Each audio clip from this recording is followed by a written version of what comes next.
Big injury boost coming in for Manchester United in regards to Matheus Cunha and Mason Mount. Also positive updates on the likes of Lisandro Martinez. I'm going to give you the latest on all of that. I did a live show earlier today talking about the news that came out this morning from The Athletic that Sir Jim Ratcliffe had flew into Carrington for a meeting today with Ruben Amorim. Sir Jim Ratcliffe wants to get to the bottom of why things aren't working right now under Ruben Amorim, had discussions about that. Ruben Amorim has since had a press conference and been asked questions about that meeting. We've got updates on what Ratcliffe wants from Ruben Amorim. We've got updates on what the player feeling is around Ruben Amorim, the dressing room, and more. We're going to discuss all those stories. Marcus Rashford and Rasmus Højlund boost, I guess. If they both do well on loan or both their clubs do well, we will get permanent deals for Højlund and Rashford, and that looks like it's set to be the case. Napoli need UCL football. Rashford just needs to be decent, and Barcelona are very happy right now, and that is a 64 million budget boost. We're going to talk about the latest on Tyrell Malacia. Could he play for Manchester United again, as he never got his move? And I also want to talk about Manuel Ugarte. Obviously, rumours said he could leave in 2026. Not particularly rated by Ineos, despite them only bringing him in a year ago. So, hello, and welcome back to Alice Talks Football, and welcome back to your 10-minute Manchester United news, transfer news, and update roundup show, where in today's video, I'm going to be rounding up all the latest news into 10 minutes for you guys. Let's start by getting into the injury news. Ruben Amorim confirms Mason Mount and Matheus Cunha are fit to play against Chelsea. Get in. Matheus Cunha, Mount's been fantastic the first few games, but Matheus Cunha in particular is going to be a big boost. I felt when he came off versus Burnley, we dropped off massively. I feel like we're too reliant on Mbumo to do everything. When you have Cunha on the pitch, you've got two players instead of one that we're relying to come up with a moment for. I think it's a big boost. I think Mount is also a big boost. The thing is, apparently Cunha wants to play, but Amarim will be the final judge of that. And Cunha is so desperate to play that, there is that fear, is he going to push himself back a bit too early for this Chelsea game? So even if they're fit to play, they may be on the bench. Ruben Amorim might not start them. He might not want to take the risk in starting them, which is absolutely fair. But I think Matheus Cunha is a huge boost. I think Mason Mount's a good boost. And it's good to have those players back. It's good to have those options, because I tell you what, if we're going to improve and if Amorim's going to save his job, then he's going to need a player like Matheus Cunha to help him with that. We also got other updates in regards to Lisandro Martinez. Him and Dalot are not fit. They're not back yet, but Lisandro Martinez is on cross training and making progress. But interestingly, there was a report about Lisandro Martinez that came out the other day that I wanted to read and get your guys' opinion on. So it was said Lisandro Martinez could be used as a stopgap defensive midfielder for United when he returns from injury. I'm all for Amarim finding solutions in the midfield, don't get me wrong. But the only way I'd like Lisandro Martinez used in the midfield is if he starts at left centre-back but he inverts into the midfield, so we have a third body in the midfield. I don't think Lisandro Martinez is the guy for midfield too. He's played in midfield, he's very good on the ball, but I want Leach left centre-back, I want Euro right centre-back, I want the Lick central centre-back. And if you want, we can have Leach inverted into the midfield. It could work well, but I don't think Lisandro Martinez is a DM. I'm up for Amarim trialling things and adapting and trying to see what works.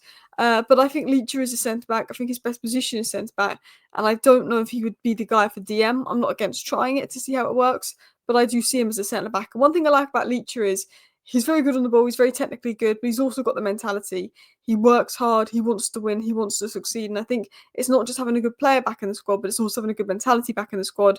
I don't see him being used as a DM, but you never know under Ruben Amorim. Has he got the physical attributes to play in DM for Ruben Amorim? That is the question. Let me know your thoughts down below, but I see him coming back to be a centre-back. So let's dive into this next story. In the meeting today, Ruben Amorim was given a big task. I think this is how he saves his job. You need to qualify for European football. And if we believe that you are not going to qualify for European football, you will be sacked. Now, it's 4 games in. They think that he's got a few games to show something. He beats Chelsea. We win 3 games in a row. We're very much back in that race for European football. 3 games in a row would do massive things. It'd also mean that guy would be a lot closer to cutting his hair. I don't think we're going to win 5 in a row anytime soon. But let's say we beat Chelsea and we win back-to-back games. And we win 3 games in a row. All of a sudden, okay, Amarim could get European football. Could something be built here? Right now, based off what I've seen from Ruben Amorim and the fact that we are 17th in the Premier League out of 17 sides that have been there last season and this season, for points per game since Amorim's come in, rock bottom is worrying. I haven't seen anything from Amorim yet that's going to convince me we're going to get European football. But what I do know is we've got a squad that's good enough to get European football when we're playing one game a week. But Amorim needs to show that he can do that. And Amorim's job is to get European football, even if it's Conference League, which we don't really want. We're not expecting you to get Champions League. Get top 8, you can save your job. We have to be within this top 8 if you want to save your job. That is the task for you, Ruben Amorim. And if you don't get that, you'll be sacked. And if it gets to November and it doesn't look like we're going to get European football, he's gone. I don't think they're going to sack him if we lose to Chelsea. I don't think they're going to sack him if we lose the game after Chelsea. I think the earliest they will sack him is November, maybe late October. But I think, like Eric Ten Hag, I think it could be a November sacking. I think it's a late October, November sacking at absolute earliest. I think he's got another 3 games before they would even make the decision. But I think if they feel if in 3-4 games' time, okay, this guy isn't going to get European football, I think he's gone. So it's a big task for Amarim, but we must hit it. I don't think. Look, we didn't get a midfielder. I don't think we've fully got the squad that Amarim needs. But there's no excuse for not getting top 8 this season. When you look at Mbeumo, you look at Cunha, Bruno, Mount, Maino. When you look at the players that we have, I think we're more than capable of getting 8th. And some of it is down to the players not being good enough. Those players need to step up. The player mentality needs to step up. But some of it is down to the managers, his tactics, and his persistence with something that's not working. Continuing on, Ben Jacobs said this. The Man United dressing room remains largely behind Ruben Amorim. Senior players, including Maguire, have made it clear to the group the squad is underperforming. So, it's been said the Man United dressing room is largely behind Ruben Amorim, and senior players, including Maguire, have made it clear to the group the squad is underperforming. So there has been rumours and speculation that the squad is losing faith in Amarim, which, could I blame them? When Amarim says sometimes I want to quit, sometimes I hate my players, when we are rock bottom for points per game since Amarim's come in. I don't agree with players turning on the manager. That's the last thing you want as a player that would turn on the manager. And I think we have got a good group of players that aren't going to turn on this manager. And it looks like they are behind the manager as per Ben Jacobs and Harry Maguire.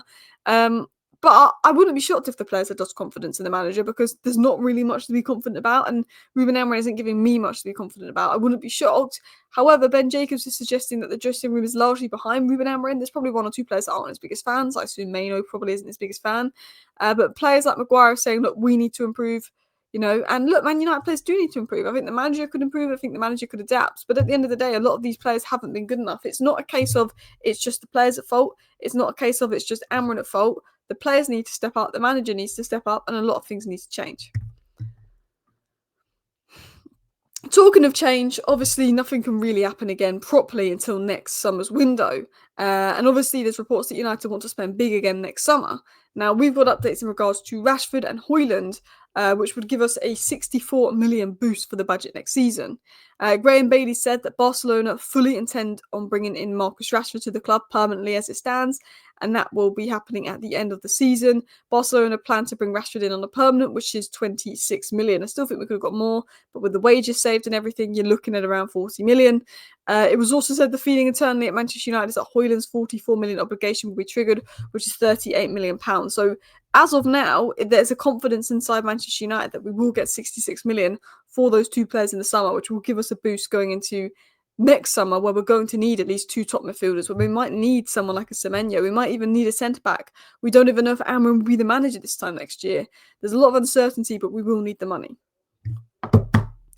Continuing on, Tyrell Malacia, not gone. What's happening? He's in the squad. Ruben Amorim just said on Tyrell Malacia that he will return to team training with the Manchester United under-21s. I thought because Tyrell Malacia was in the bomb squad purely for the reason that he just wasn't good enough and had injuries, because he never fell out of Amorim, he never had an attitude problem. I thought that he might be allowed to train with the first team. But apparently he's training with the under-21s. He's just been completely kicked out. So even though he's registered as the first team squad, even though he's not getting his move, he's still not training with the first team Malacia, which shows Amarim is brutal. And I think that's a message to any players that start mucking about. If we fall out, you're training with the under-21s, you're not coming back. There's no way back once you're out, you're out. I feel like that's the message from Amarim. And last but not least, I wanted to talk about this report on Ugarte. It was said by Fabrizio Romano there was a possibility of Manuel Ugarte leaving Manchester United in the summer. Italian clubs were interested. However, United decided to close the door on a potential loan move. But there was interest in Ugarte. We didn't want to do a loan deal, but United considered it. Like, we considered letting go of Ugarte after 1 year, which shows that Ineos don't rate him that highly. And look, with Ugarte, Maino, Casemiro, and Bruno's future all up in the air, next summer could see 3 or 4 midfielders go and 3 or 4 midfielders come in. It's pretty crazy. Anyway, people, that is your 10-minute roundup. I hope you enjoyed today's video. Feel free to hit that like button. Of course, you're welcome to subscribe if you're new. Thank you for watching. See you next time. Bye.